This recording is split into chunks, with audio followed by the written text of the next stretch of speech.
Yes, ibihe byiza kamasuhuze kandi nanone mbahe ikaze nshuti bakunzi bacu mudukurikira umunsi ku munsi hano kuri The Focus Media Entertainment. Bwa mbere na mbere nishimiye kubana namwe mu kiganiro. Ubundi The Focus Media Entertainment murabizi ko isanzwe ikora ibikorwa byinshi cyane, ariko cyane byibanda kuri cinema. Mukabona cinema nyinshi zitandukanye. Ubu rero muri kubona ko ari ukuva mu bwiza tujya mu bundi, muri kubona ko twaje no mu biganiro. Ndagira ngo mumfashe rero munyakire kandi mume ikaze. Nge mugiye kujya mubana mu kiganiro gishyashya tugiye kujya tubana hano. Nitwa GB Entertainer nk'amazina nkoresha muri ako kazi nyine k'itangazamakuru, nitwa GB Entertainer. Tugiye rero kujya tubana hano kuri The Focus Media Entertainment. Mbiyibukije hari abantu mwagiye mumbona ahantu henshi hatandukanye, ku macano menshi atandukanye, ndetse no mu biganiro bitandukanye nko kuri Yago TV show. Aho hose naho nagiye nca, ndetse n'ahandi nzi ko hari abambonye, ariko hari n'abambonye bwa mbere hano kuri The Focus Media Entertainment. Abambonye bwa mbere rero ndagira ngo rero mumikaze kandi munyakire, kuko tuje mu kiganiro. Ni ikiganiro gishyashya kigiye kujya gitambuka hano kuri The Focus Media Entertainment. Ni ikiganiro cyitwa The Topic. Ni ikiganiro cyitwa The Topic. Ni ikiganiro tuzajya tuba dufite topic nyinshi zitandukanye. Ni ikiganiro kizajya gitambuka hano buri munsi. Icyo tubasaba rero ni ukubana natwe mukishimira uburyo noneho tugiye kujya tugaragara muri buno buryo. Umwihariko dufite rero muri kino kiganiro n'uwuhe?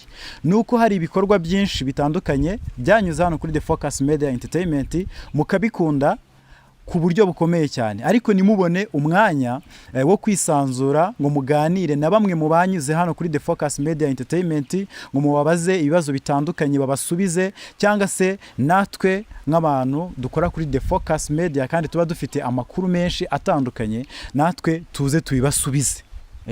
Ndabizi yuko mwajyaga mubyibaza. Ubu rero turaje. Rero ngiye mugiye kujya mubana hano, ndi umunyamakuru, tugiye kujya tubana n'ubundi mu gisata cy'itangazamakuru, mu nkuru nyinshi zitandukanye, ariko by'umwihariko tujye tubana muri icyo kiganiro cyitwa The Topic, aho tuzaba dufite ingingo nyinshi tuganiraho. Rero uyu munsi mbafitiye surprise. Nshaka kubagezaho muri kino kiganiro. Muhora mwibaza ngo boss w'ibikorwa bitambuka hano kuri The Focus Media Entertainment ninde, abahe, ni muntu ki, bimeze bite? Niyo mpamvu ngira ngo rero muri iki kiganiro ngira ngo mbahe interview. Ndagira ngo mbahe interview nagiranye na boss wa The Focus Media Entertainment, yitwa Iva Champion. Ndagira ngo mushimire nanagire gutya, kuko ibikorwa yakoze ni ibikorwa byinshi murabizi ku bantu bagiye batambuka hano kuri The Focus Media Entertainment. Hari abo nibuka, hari ba Nyakso, hari ba Nyaksel, hari ba Patino, hari uno mukinnyi wa filimi witwa Shitani, hari ba Kiraman, hari ba Ngenzi, hari ba Mamanik. Abo bose nabagiye batambuka hano, kandi hari ibikorwa byinshi twakoranye. Uyu rero Iva Champion niyo wabaga abyihisha inyuma. Niyo mpamvu rero tugiye kubasangiza ikiganiro twagiranye, mwumve imbamutima ze, munamumenye, ndetse by'umwihariko nubwo tugiye kugikurikirana mu buryo bw'amajwi, muzagenda mumubona no mu buryo bw'amashusho, mwumve umuntu wagiye uzana ariya mayide ya danje, ziriya filime za danje mwarebye mukazikunda. Reka nishimire yuko mwanyakiriye kandi mumaye ikaze. Commentaire zanyu ndazishaka, mumbwire uburyo mwakiriye iki kiganiro gishyashya kigiye kujya gitambuka hano kuri The Focus Media Entertainment buri munsi. Nanabashishikariza gukurikira Iva Champion kugira ngo mwumve imbamutima ze, naho byavuye gushinga ino channel, ndetse n'intego afite. Ibyo byose nibyo tugiye gukurikirana muri kino kiganiro. The Focus TV, The Focus TV izakorwa bizaza ukwabyo. Ikiganiro The Topic kica kuri The Focus Media Entertainment as main channel. So mbere yuko nyine tujyamo kugira ngo bamenye, nagira ngo nyine tubanze tubasobanurire gato mu kiganiro ubundi giteye gute, kubera iki tuje muri ubu buryo, ndetse uri muntu ukifuza gukora iki. Ubundi tujye kuri introduction yanjye, kuko nanjye ntabwo ndi umuspeaker, ntabwo ndi umuntu ukunda kuvuga cyangwa gutanga ibitekerezo nanjye ndakiga gusa kubera ko platform twazihawe biba bisaba nyine kugira ngo tuganirize abantu bacu abantu badukurikira byaba kuri The Focus cyangwa se n'ahandi hose ku zindi platform bitewe n'abo dukorana nabo cyangwa se abo turi in touch. So ikiganiro the topic impamvu ngisobanuraho nuko ugitegura twaganiriye yego ntabwo naje gukora ibintu ntazi yego kimwe nuko nawe uri gukora ibintu tumaze igihe dutegura icyo dusabwa gusa ni ukugira ngo abantu wenda babikunde cyangwa se batubwire uko bimeze bizaterwa n'ibintu tuzabitegura yego. So ni umwanya wo kuzajya tuganira kuri topic runaka uzagiye wateguye ashobora kuba ari njyewe umutumirwa cyangwa se uwundi ariko zikaba ari topic zigamije nyine zigamije kuganira nta byo gufata decision nta byo kuvuga ngo ibi bintu ndabizi oya niyo personal opinion babyumva ute hanyuma ababyumva bakabyumva batabyumva bakakubwira uko babyumva. Yego niyo mpamvu twakishe topic kandi abantu baganira baba bafite topic bari kuganiraho. Sinzi niba nawe hari ikindi wakongeraho kugira ngo tuve wenda kurabukana ko gusobanura ikiganiro hanyuma twinjire wenda muri za introduction. Ikiganiro cyawe ndagishimuse by'umwihariko kuko twabiganiriyeho kandi ukaba waragize uruhare rukomeye mu kugitegura byari ngombwa ko ubisobanura mu buryo bwimbitse kandi ndizera ko abadukurikiye babyumvise. urumva abanyarwanda n'abahanga iyo habayeho introduction itumvikana neza mu kuntu bishobora guteza ikibazo umuntu agakora batumvi icyo umuntu agamije. So ni ikiganiro nyine tuzadukora ntabwo ari ikintu tuzadukora buri munsi gusa ntituzaba tuza kuvuga nuko tuzaba dufite ibyo kuvuga cyane icyo nasezeranya abantu. Ikindi abatuzi kuri The Focus ntabwo turi abantu nyine bivanga mu bintu ni ikintu kimwe ku kindi tukareba result komeza. Muri make usobanuye uko ikiganiro giteye abadukurikiye barimo kucyumva. Noneho ndifuza noneho ko twakinjira muri introduction neza yawe nka Ivan Champion. Ubundi Ivan Champion ni muntu ki n'ubundi nkuko natangiye nkubaza ikibazo cyanjye? Ivan Champion rero ni umuturage nk'abandi umunyarwanda ariko utari kuba mu Rwanda muri iki gihe. Ni umuntu ukunda entertainment, ni umuntu wayikoze atari kuvuga ngo narabyatinze oya ahubwo nabaga ndaho tu nabaga ndaho mbireba abantu mbareba so igihe nanjye kizagera wenda nanjye bandeba gusa ibyo nakoze abantu barabizi bamwe iyo ugiye kuyicamo biba turabibona kandi rwose uri muri entertainment ukaba utazi The Focus haba hari ikibazo gihari byasaba kongera gutangira bundi bushyashya. Yego. Hari ikindi usimbutse? Oya nta kindi usimbutse.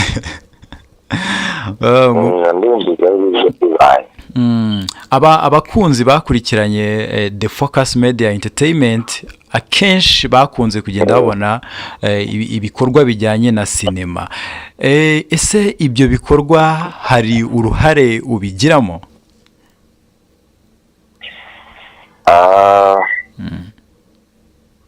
The Focus ni ibintu byinshi niyo mpamvu nshaka kuzafata umwanya nkaza nkicara mu Rwanda nkabivuga nyine mfite time imbere ya kamera n'abantu bandeba kuko ari ibintu bisaba kugira ngo uvuge abantu bakureba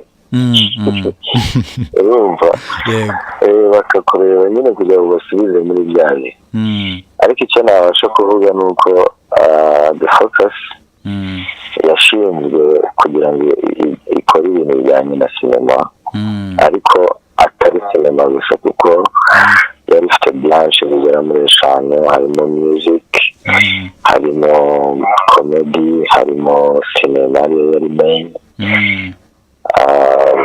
kuko ndibuka dutangira projet ya mbere twaherewe yari filime yitwa The Past neza ko ari filime yakinwemo n'abasitari benshi nk'abangenzi mama Nick n'abandi kandi bikaba byarakozwe mu bihe nka bya 2017 nubwo nibiza gukunda abandi muraza gucisha muri ako kavidewo k'iyo filime ndi kuvuga ari filime nziza so bigenda bihinduka kubera ubushobozi n'iki ariko ubundi The Focus egal cinema ariko nanone egal talent kuko iyo ufite talent waba uri umunyamakuru waba uvugiriza waba ufasha kuri best mu cyo ukora abantu bawe The Focus biri kumvikana utanze ishusho ya The Focus Media Entertainment nubwo mwamenyekanye cyane ku kijyanye na sinema ariko si byo byonyine bigomba kubarizwa kuri ino channel The Focus Media Entertainment ku kijyanye na sinema rero ku kibazo cyane nakubajije kuri sinema nyinshi zagiye zitambuka kuri The Focus nakubajije hari uruhare wabigizemo hari amafilime imwe nagiye nandika ariko menshi ntabwo yasohotse kubera ko aho niba kwandika filime ukayiha abantu hari igihe ibitekerezo bidahura sohoka gato kugira ngo isohoke tube tubiretse inyinshi rero zasohotse niba na producing guha abantu amafaranga like I said The Focus tudiringa n'impano z'abantu iyo hari projet ubona ugomba gusapotinga urayisapotinga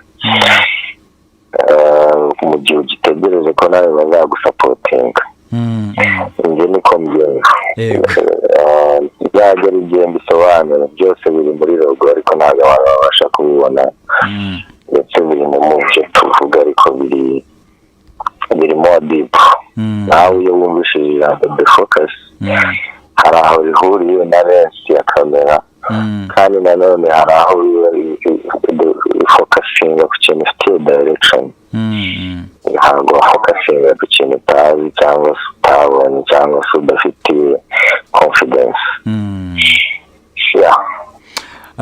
biri kumvikana neza uravuze uti hari izo wanditse ariko izo wanditse nta n'imwe yigeze inyura hano ahubwo izo wagiye utanga n'inkunga mu buryo bwo ntabwo mvuze ngo nta n'imwe yaciyemo kubica mu ijambo zishobora kuba ziriho ariko ntabwo nabaga mpari ntabwo wabaga kwandika ukaba waha umuntu hanyuma akabikora so iki gihe rero ntabwo navuga ngo ni 100% ko bavuga ngo ni yawe ariko very soon bazabona filime yanjye nakoze kandi nabwo tuzabivugaho uko iminsi yagenda izamuka noneho ndatekereza abadukurikiye bibashije gusobanuka ku kijyanye n'ikibazo nari nkubajije ese gukurikirana ibyo bikorwa ukorera abanyarwanda ukabikora uherereye muri Leta Zunze Ubumwe za Amerika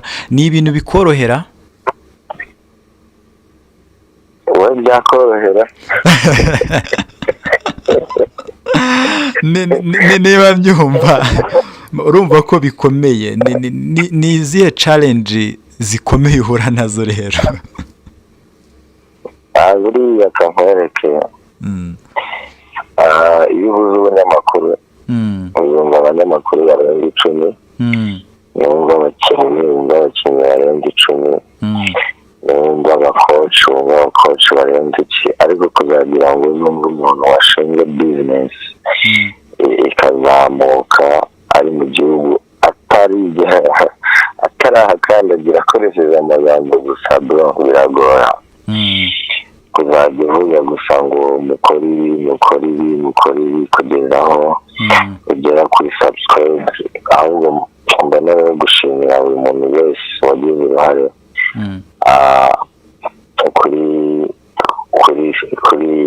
kuri platform agakora subscribe cyangwa se share.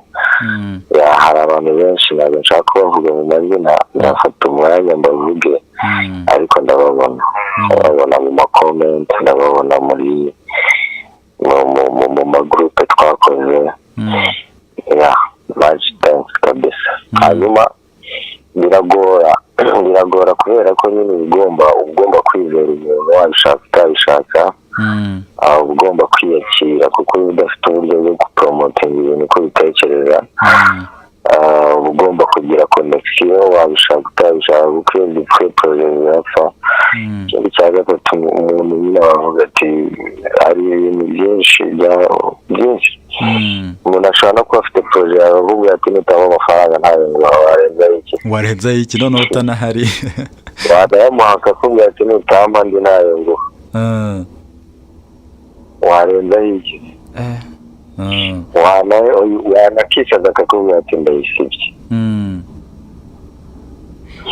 ariko ujye wibaza ikibazo, reka abadukurikiye ngo mbasubize ndabaza ni gute channel yaba ifite subscribe 225 ikaba ifite video zitagera kuri 500? nawe wakibaza icyo kintu, izo mbaraga. ntabwo ikibazo ari kwibaza izo mbaraga, kuko ntabwo twe turakora buri munsi, sometimes buri cyumweru. Izo video nuko ntabwo ari uko tutazigejeje, ahubwo zagiye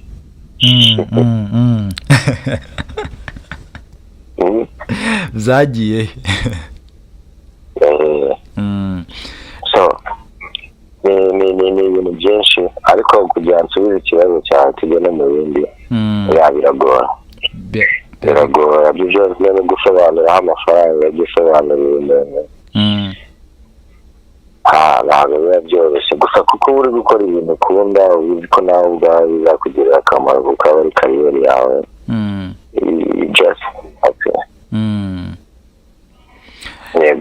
Yego biri kumvikana, gusubiza n'abadukurikiye bari kubisobanukirwa. Reka nkubaze ikibazo noneho mbere kugira ngo twinjire muri the topic neza. Byari byiza ko abantu byibura babanza bakagusobanukirwa bimwe mu bikorwa byawe wagiye ukora nyine byinshi bitandukanye.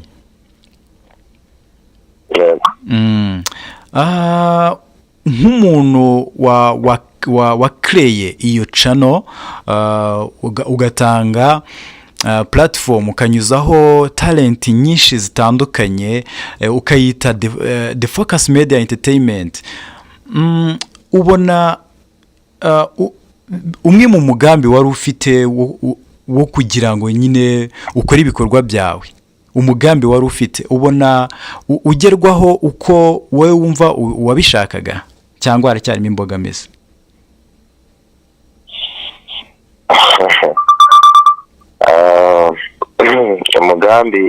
umugambi mfite ni munini, nta nubwo ndagera muri 1/3. Yego. nta nubwo ndanatangira kuko ntabwo ndazi. Ntabwo urazi? ahubwo wenda mvuga ngo ejo wari bwatangira akazi nyine, simbizi ukuntu wambaye icyo kibazo, gusa kuri njyewe ndacyari kwiga, mbonye uburyo ndi kukubwira. Yego. ndacyari kwiga ibyo nzaza gukora. Uracyari mu myaka maze nabashije kwiga, ndongera ndiga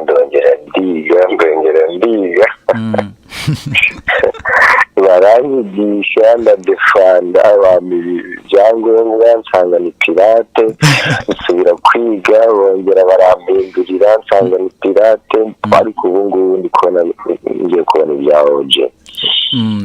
Ugiye kubona ibya OG cyangwa warabibonye? Oya, biri hafi kuboneka. Yego. Ese nuko ntabibonye rero abanyarwanda bambonye kuko nafite ibyangombwa ahubwo barareba bakabona ni OG kandi ndizi ko ari pirate. So bikansaba rero ko nongera kwiga kugira ngo barabizi ibyo ndi kuvuga. Barabizi nawe ndi kuvuga barabizi n'abanyigishije barabizi. Yego. Ariko ntabwo nshaka kujya muri nashaka gutangirira mu miriro mutanankomeretse buriya tuba dufite depression y'ibintu. Hari ibintu muvuga ugahita wumva ugiye nko kuvuga ibintu n'igihombo ariko ntaza gukomeza nsenga Imana ifashe ntaza kwishyira hanze. Umugambi njyewe nari mfite first of all navuye mu Rwanda aribwo haje YouTube. So byasabaga kuko no mu Rwanda nayo ifite platform nitaga Eastgate Film Production yakoreraga muri Ngoma. Abatwibuka baratuzi. Shout out kuri Bafi, shout out kuri ba Rurangwa, shout out kuri buri muntu wese wakoze muri Eastgate Film Production, buri muntu wese uri Ngoma, buri muntu wese uri Karenge ndamusuhuje. Hariya nkiri Kibungo. So naje kugera hano rero ndavuga ati no, ngomba gukomeza focus. My focus was to keep going in cinema. So I switched nkora none ndavuga ubwa mbere nakoranaga n'abantu hisanzuye ko nakora ibitekerezo byanjye. Ndavuga it's my time. I am the boss kuri iki kintu. Ndavuga ibintu bizagenda uko mbyumva, ntabwo bizagenda uko buri muntu uwo ari we wese ubyumva. That was my rule. Aho ngeze aha niko mbyumva. Ntihazagire uzandenganya ngo iyo nkomezanya nuko nabyumvaga. Nuko nyine. So njyewe rero iyo ndebye rizati ngenda ndeba nyine ibyo nakoze. Rizati ni nziza. Ntabwo washaka abasitari nka batanu muri sinema batanu bari top. Ntabwo umwe yaba atazi the focus. Biragoye. Kandi igihe tuzaje tudakora comedy tudakora. So n'imibare irabikwereka. Dufite public ahubwo tutari in touch nayo, ari nayo mpamvu twashyizeho kino kiganiro kugira ngo njye in touch n'abafana bacu badukunda. Ngerageze nyine kumva ibitekerezo byabo. Ngerageze kuza mu Rwanda ndebe ukuntu bimeze, dutangire dushyireho ibindi bintu bifatika. Atari ko tudakora ibidafatika ahubwo ari uko tugomba kwa upgrading. So mukomeze mukunde n'ibi dukora, utuntu dusobanuye nibwo buryo twabonye bwo gukora tutiteranyije n'abantu. Man. Twasanze ibindi byose tugomba kuba tubivuyemo gatoya kugira ngo isomo aho ryari rigeze ryari rikaze kabisa. Umuntu arategereka umuntu asubire mu wa mbere kugira ngo atazongera gutsinda ikizamini cya leta. Ariko Imana ishimwe ko umupetsi uri kudufasha gukora ibyo biganiro yarakoze cyane. Niba yafashe cyane iri kuyumva ijana bigeze kuri 200 Shida. Shout out. Kabisa ni umukozi tumushimire. Yego. Reka wansubije kabisa. Reka mubaze ikibazo cya nyuma kuri ibi ngibi kuko turasoreza kuri the topic nyirizina kuko mfite icyo nshaka kubaza noneho kuri the topic twinjiyemo. Hari abanyuze hano kuri The Focus Media Entertainment wafashije ubu ngubu bafite amazina aremereye, banibuka urwo rugendo rwabo kuri The Focus Media Entertainment, ku buryo wenda unabahaye n'umwanya bagushimira, ndetse hakaba n'abakunzi bakurikiranye ibyo bikorwa byose byagiye bica hano. Urabaha iyihe shusho noneho y'ibigiye kuza kuri The Focus Media Entertainment? Bitega iki? nta kintu na kimwe nshaka ko bitega. bakomeze badukurikira, nicyo kibanze. nicyo kintu kibanze. ikindi uyu mwaka muzabona ibintu bikeya ariko byiza. nicyo kintu tugiye kubanza, tugiye guhanagura rensi gatoya. ubundi bintu bigiye kuzajya biza ari konsepti zitandukanye, nk'iyi iraje batungure kuko mudasanzwe mubizi. na views zishobora kuba 100 ariko abo nibo bacu. ariko this time umuntu agiye kuzajya bapudetinga, apana kubabwira ngo mutegereze iki n'icyo. babwiye ejo tuzasohora ibi, babanze babyumve babe na tayari. ariko kwizeza abantu ibintu umuntu akagira gahunda ukabura iyindi gahunda yo kubasobanurira, ntabwo ari bwo buryo nshaka kuzajya ndeformeka. ndashaka kuzambabwira ibintu byarangiye. ariko muzatubona muri sinema bisi ya 2025, icyo cyo ni for sure. ikindi muzabona n'impano nshyashya. Yego. zaba ari iz'abanyamakuru, zaba ari iz'abakomediye, zaba ari iz'icyiciro. tugiye kongera gukorana n'impano. twaza platform zikavuga ibyo biza, twaza platform zigakora ibyo nyine. I am addicted to talent, so I don't have a choice. Ni byiza. mbere na mbere reka ngushimire ko ndi umwe muri abo, cyane cyane mu gisata cy'itangazamakuru. ngushimire ku cyizere wangiriye ko tugomba gukorana.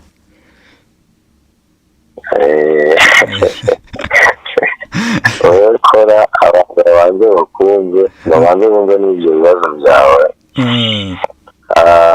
uyu munsi ntabwo bari bwumve byinshi, ariko bahisemo bagatubinjira mu bintu bisaba nyine kugira ngo utege amatwi. yego. ubwo rero reka twinjire muri the topic, ndanakubazaho ikibazo kimwe cyonyine tugana ku musozo w'ikiganiro cyacu.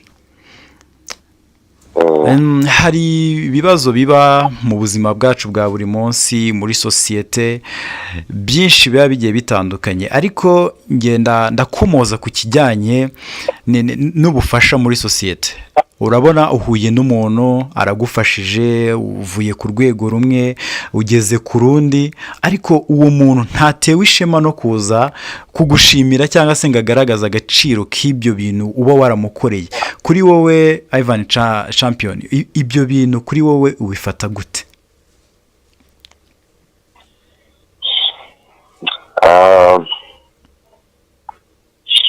rero ibisubizo ndibuze kuduha, ntabwo uribuze kubikunda.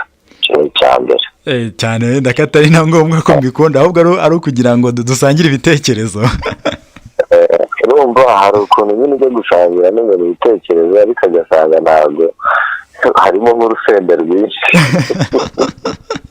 ubwo reka nihanganire kurya.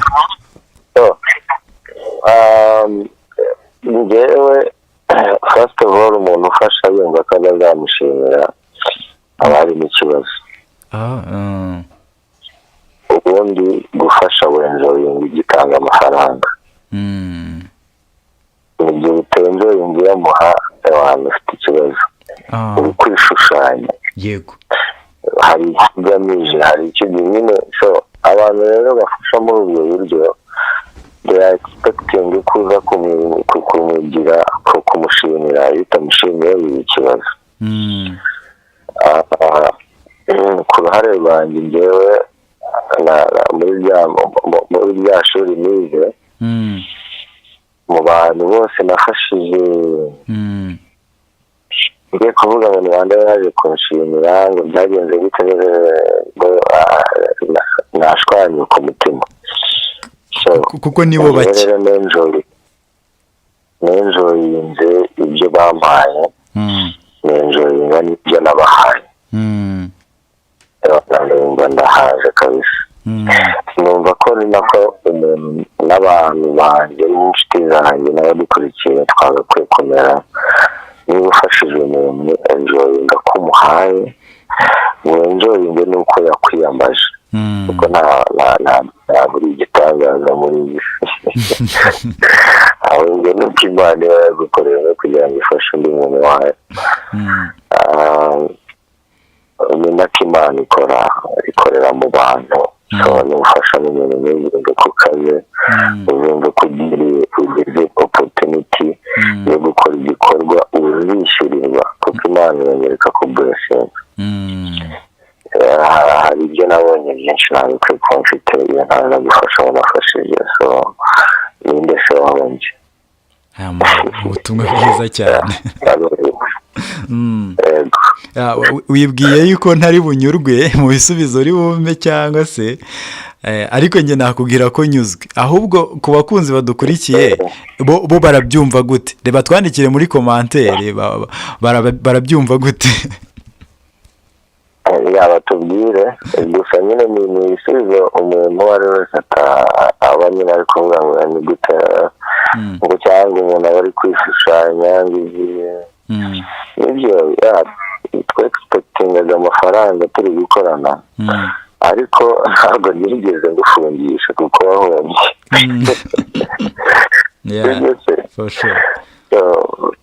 nshobora kuba narakubwira ngo ndashaka kunguka kugira ngo nyine ngutere kuraje ariko wowe ukunguka ngo ushaka n'inyungutu niyo mpamvu navuze kubyumva biraza kugorana mu gihe cyose rero nawe narabikoranye nawe nkubwira ati nkeneye inyungu n'ibiki n'ibiki to be honest nari nkeneye video nyinshi zawe kuruta uko nabona amafaranga muri izo video nari nkeneye ko unkoma unkubita kandi gapansha keza aho ngaho nibyo nishyuriraga yagira viyuzana yagira 10 ntacyo byabaga biyongeye yego ariko n'abandi barabizi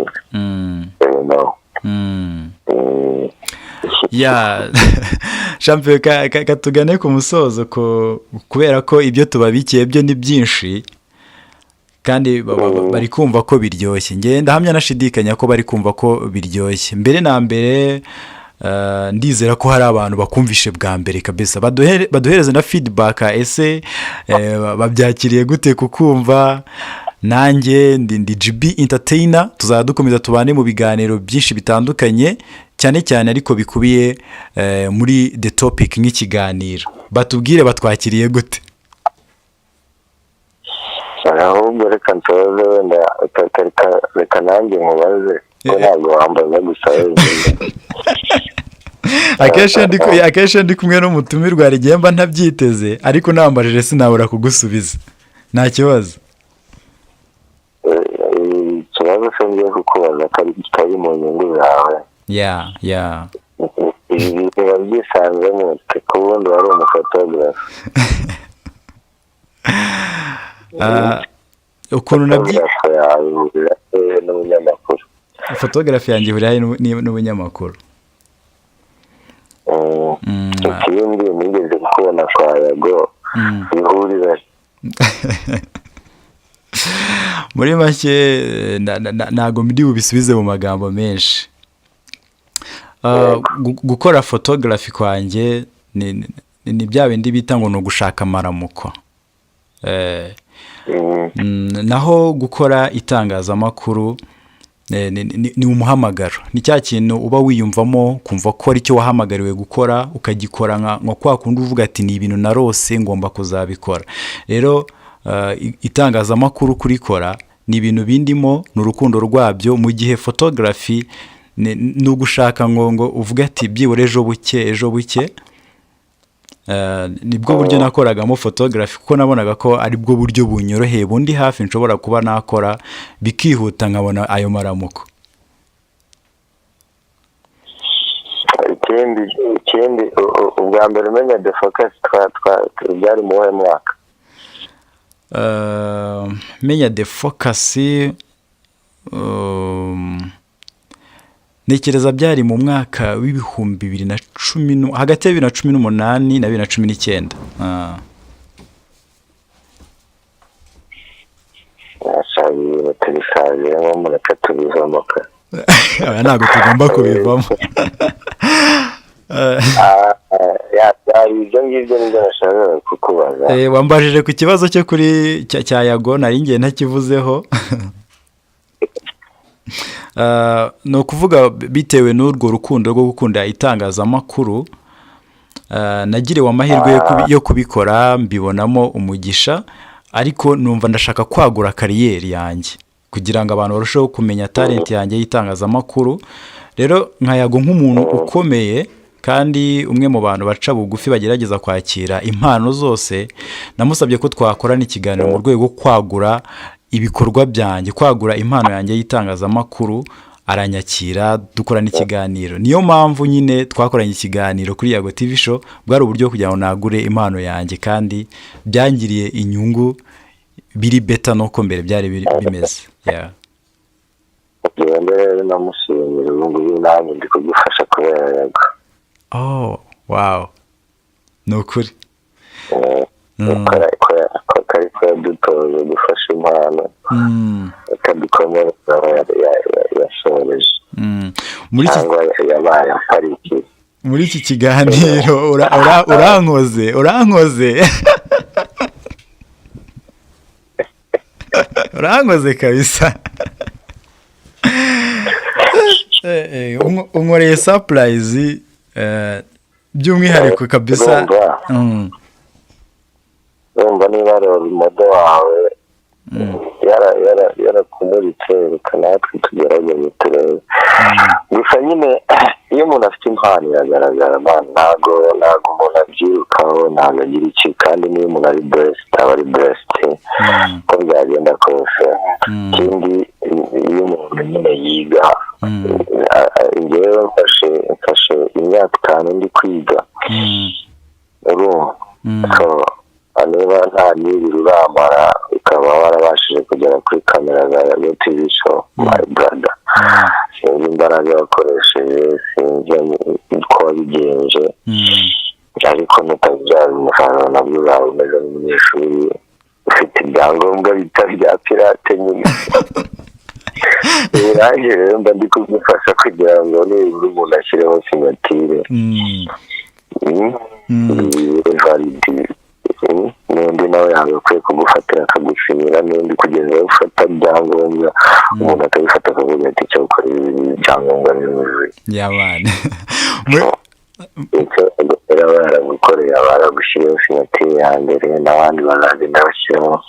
Niko umuntu agenda azamuka, niko nawe yazamutse afite abamusinyiyeho, niko twese tuzamuka, niko bose. Yego.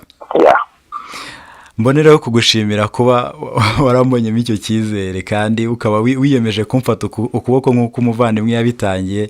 Nanjye ndagushimiye muri kino kiganiro dukoranye. Mwakoze cyane. Wakoze no kwitabira ikiganiro kandi feedback turaza kuyibona muri commentaire baratubwira. Yego, baze kutubwira. Ikindi nkomeze nshimira abakunzi ba The Focus Media Entertainment.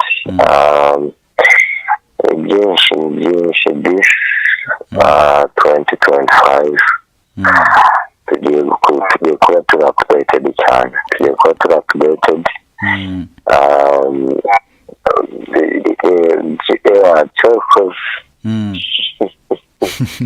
ubu tugiye gukoresha kakani bita entertainment.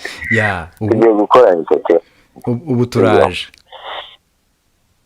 Tugiye gukora ka entertainment gatoya kadasesereza, katagira ukwinjiriza, ariko nanone gashobora gutuma nyine buri muntu ashobora kuvuga ati reka njye kumva utuntu duke. By the way, uyu munsi munsi ntabwo navuga ngo twinjiye mu kiganiro neza, ahubwo byari kugira ngo tuganire n'abakunzi ba The Focus, kuko topic tuzabaha ntabwo n'ibyo twavuganye ubu ngubu, nawe urabizi. Nanjye ndabizi kabisa, ndabizi cyane. Byari bimwe umunyarwanda yita kubabonja. Iminota yatujyanye, ntabwo tumenyereye gukora igihe nk'iki, so mwihangane utaha bizaba biryoshye. Nanjye nitwa Iva Champion, ndabakunda cyane. Peace. Yego, wakoze kwitabira ikiganiro. Wakoze nawe. Yes, nk'uko mumaze kubyiyumvira mu buryo bw'amajwi, ndagira ngo mbabwire ikintu gikomeye cyane. Muri kumva yuko adusezeranyije ko hari ibintu byinshi azadukorera, nk'uko ari umugabo mwiza, nk'uko ari umugabo ufasha kandi agashyigikira impano, nk'uko amaze kubyisobanurira, bamwita Iva Champion. Reka mbabwire, nk'uko rero mwamenye ba Chita, nk'uko mwamenye ba Irene, nk'uko mwamenye ba Sabe, nk'uko mwamenye abanyamakuru benshi batandukanye, niyo mpamvu natwe Iva Champion aduhaye platform kugira ngo natwe mutumenye kandi mudukunde. Ikindi, Iva Champion mumaze kumwiyumvira, ndabasezeranyira ko mu gihe gito, mu minsi mikeya, muzabasha kumwibonera hano, yicaye hano, asobanura noneho mu buryo bwiza bw'amashusho, n'ubundi nk'uko yagiye abigarukaho mu kiganiro, yuko hari igihe kimwe azigaragaza akaza akababwira uburyo yagiye akoramo imishinga yose y'ibikorwa byagiye bitambuka hano kuri The Focus Media Entertainment. Reka mbashimire ko mwadukurikiye, negereje commentaire zanyu, mutubwire uko mutwakiriye, asigaye tujye tubana mu nkuru n'ibiganiro na topic nyinshi zitandukanye hano. Thanks for watching.